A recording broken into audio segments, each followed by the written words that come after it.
What's up, guys? Hope you are doing fine. Probably you're asking to yourselves, who is this ugly guy I have to see in front of my screen? Well, my name is Pepe Cuenca, and I am a Spanish Grandmaster, and I'm here with you today to analyze the game of the day of the sixth round of the Super Tournament Norway Chess. I have to tell you that Magnus Carlsen is leading, but a group of four players is just a half point behind him, so he cannot relax. And the game we're gonna take a look on today is the fight that took place between Anish Giri, superstar from Netherlands, and Harikrishna, Pentala Harikrishna, the Indian player. It's already very close to the top 10 super strong grandmaster. Actually, it has been a really interesting game, so I hope you guys enjoy it. Let's just start with it. E4, Anish Giri decided to open with E4. E6, already the first surprise, little surprise in a top tournament. We are used to see a lot of E5 or a lot of Sicilians, neither Sicilians, for example. So it's always good to see the French back in the top tournaments. And now D4, occupying the center, is a really natural move. D5, here many possibilities. I just want to explain you a few of them so you guys can have an idea of what's possible to play in this kind of opening. So now e5 is a possibility. Knight d2, the Tarrasch variation. E takes d5, the exchange variation. Even bishop d3 is quite interesting in this position. And the move that was played in the game, knight c3. Again, many possibilities. The b-hour, bishop b4, d takes e4 is another possibility. And now the classical French that was played in the game, knight f6. Again, two main options. Bishop g5 that was not played in the game. Now actually you can play bishop e7 or d takes e4, knight takes e4, bishop e7. After bishop takes f6 is the most solid approach, but g takes x is actually extremely interesting move. For example, Morozevich used to play this line a lot in the past. Actually gives pretty double-edged positions. And okay, so in this position, Anish Giri decided to go for e5, one of the main lines, knight fd7, and normally here you send the f pawn already to defend your pawn change, since black is gonna try to break it with c5 soon. So Harikrishna played c5 here, really natural move, just trying to put some pressure on pawn chain, white's pawn chain, right? Knight f3, and here actually Harikrishna played a really secondary variation. He played bishop e7, and actually most of the games black already tries to develop the knight to c6, putting a lot of pressure on d4. So let's say knight c6, bishop e3, and again here a few options. You can play a6 followed by b5, you can play bishop e7, and one variation that I really like a lot is c takes d4, knight takes d4, and the idea is to just to develop bishop c5. After queen d2, castles, long castles. Black normally plays with a6. The idea at the end is just this bishop on c8 is just too bad. Yeah, and it's too sad there. You don't have any diagonal, so one of the main plans in this kind of positions is you try to exchange this guy for the one that is here on f1, that actually if it lands on d3 it could be extremely dangerous. So one of black's plans here is just to go b5. Maybe first you exchange the knight on d4, then b5, b4, a5, and then bishop a6, just exchanging this guy. So just you to have a little idea of what to do in this kind of positions. But instead, Harikrishna decided to go for bishop e7 here, and he's gonna try to focus his play on trying to exchange this bishop very soon, instead of putting some pressure on d4. Okay, so bishop e7, bishop e3. Anish follows his play in the same style. Castles, queen d2. Just 8 games between grandmasters in my database from this position. So it's really a secondary line. And here b6. And now it's a really important moment for white here. Actually, when black has an exchange on d4, it's extremely double-edged, extremely dangerous to castle long side already. I remember one of my games myself. I was playing against Bartel, the Polish strong grandmaster, and then he crushed me in 15-20 moves in this kind of, it was not exactly this position, but it was pretty similar. And the idea is that actually black can close now the position with c4 and then can start pushing his pawns like a beast here with b5. Of course, white can also try these moves like f5, for example, but I think black attack is quite more dangerous. You can even sacrifice this pawn after knight takes b5, queen b6, then there is a lot of pressure on the b2 pawn, and this is extremely dangerous, right?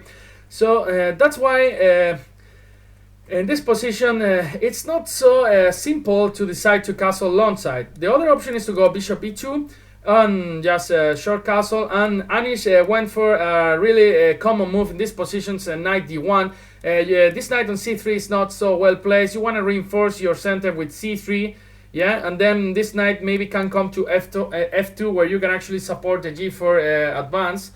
So after knight d2, Harikrishna went for a5. Now he wants to go bishop a6, just exchanging the most dangerous white's piece, and Anish decided to go for c3 and now a4. Maybe black wants to wait until white has developed his bishop to d3.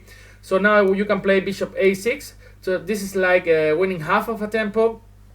And then you also have ideas in mind related with a3 and created some weaknesses. If you force b3, then you will create some weaknesses in the dark squares. For example, c3 could be weaker, right?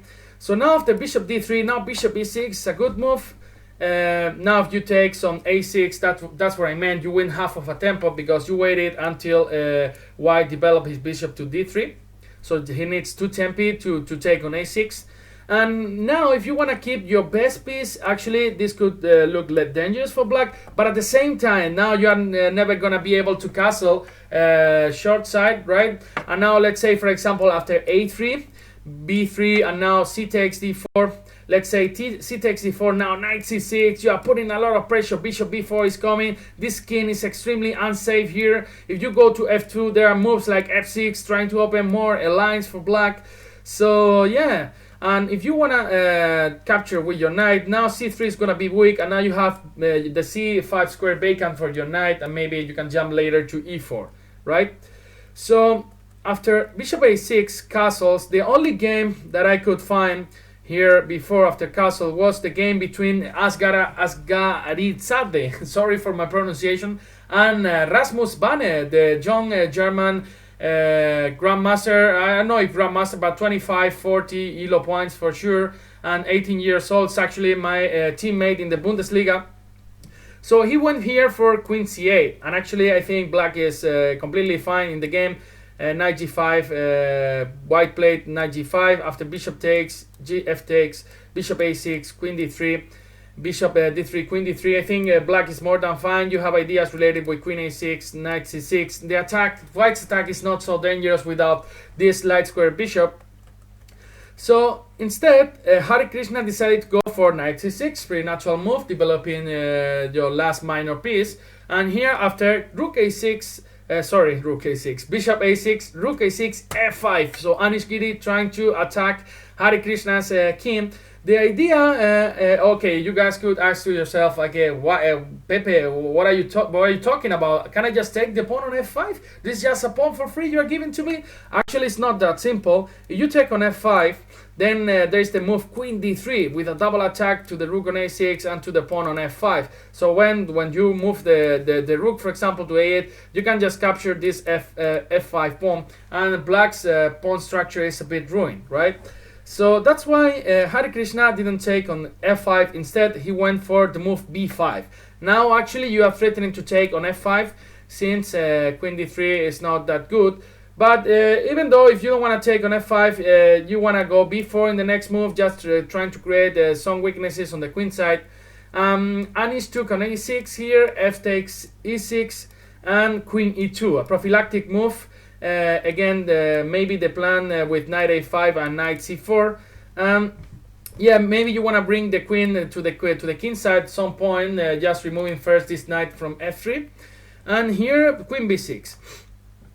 Also, of course, you attack the b5 pawn, so queen b6 was played. B4 was not possible since the rook on a6 was hanging. And here maybe Anish should have played some contention move like a3, because now b4 is not so easy to play. You can just take on c5 after bishop takes, a takes b4, just winning a pawn. So yeah, maybe a3 was a good move here. Instead, he went for knight f2, and now actually Harikrishna put a good pressure on Anish Giri. He started with a3, and as I told you now, a lot of weaknesses on the dark squares we're gonna see. So b3 was played here, really natural move. And now b4, just crashing the white's pawn chain, right? So yeah, the position is not so easy to play anymore. Let's say rook a c1, you can just take on c3. After rook takes, c takes d4, just wins a game. After knight takes d4, you could think that this rook at the end of the line is hanging, but this rook is gonna be hanging as well. Let's see, knight takes d4, bishop takes, queen takes d4, and now after queen takes a6, just queen c3, just wins the game. Yeah. So rook a1 doesn't work, and after c takes b4, you can just take with your knight, and then there is a lot of pressure on the a2 pawn. You can bring some rook to the c file. Yeah, you're gonna exchange some pieces here, and then bring a knight or bishop to c5. So actually, position is quite good for black. So instead, Anish decided to go for d takes c5, and now after bishop takes c5. Now you have to do something about this bishop on e3. So he took on c5. You are forced. Black is forced to take back with the knight. We can already see that black's position is quite good. For example, after c takes b4, knight takes b4, pressure on a2, some jumps to d3. There is an annoying pin in this diagonal, pass pawn and reinforced protected pass pawn, and in central protected pass pawn. So it's actually really good for black. Yeah, this position is really difficult. That's why Anish decided to play c4. But here again, Harikrishna played very precisely, knight e4. Now putting some pressure on the f2 knight. He went for c takes d5, e takes d5. And now there's not an easy move to play. If rook a d1, knight c3, just winning the exchange. So not possible to play. If king h1, just okay, I want to move my f2 knight finally. So you can just take on f2. And after rook f2, there is boom, knight e5. Queen e5 is not possible since queen f2 is coming, and knight e5 is not possible since rook f2 is coming. So it's actually a pawn up for black, right? So in the game, Anish decided to go for e6, just keeping this pawn alive. Knight e7 was played, just blocking this pawn. In many variations, you want to take on e6. Yeah, king h1 was played. And now it's a really important moment. You don't want to take on e6 straight away. Actually, this just loses the game. Let's try to explain why. Now knight takes c4 is a good move. You cannot take with the queen since queen a6 is coming. So after d takes c4, knight g5. This beautiful steed comes to g5, and now we are winning control over the a2 c4 g8 diagonal. This is actually extremely dangerous for black. You have to keep an eye now on the rook on a6. Let's say queen d6, and now so many moves: rook f8 or queen c4. Or queen e4. Every move almost wins in this position. Yeah, so you cannot take on e6 in this moment. That's why knight c3 it's a good move. After queen d3, you cannot still take on take yet on e6. Let's say queen to e6. Now rook fe1 is a really good move. Now you have to keep an eye on the rook on a6. After queen d6, boom, rook e7, just winning the game. So we have to be a little bit careful with black here. Black has a good position, but it's not time to take on e6 yet. Yeah. So that's why Harikrishna decided to play h6, giving some pressure to black's king. And actually, the position is so difficult for white here. It's difficult to move these rooks, and this knight is hanging in many variations. You cannot move this rook from a1 since there is a lot of pressure against the a2 pawn.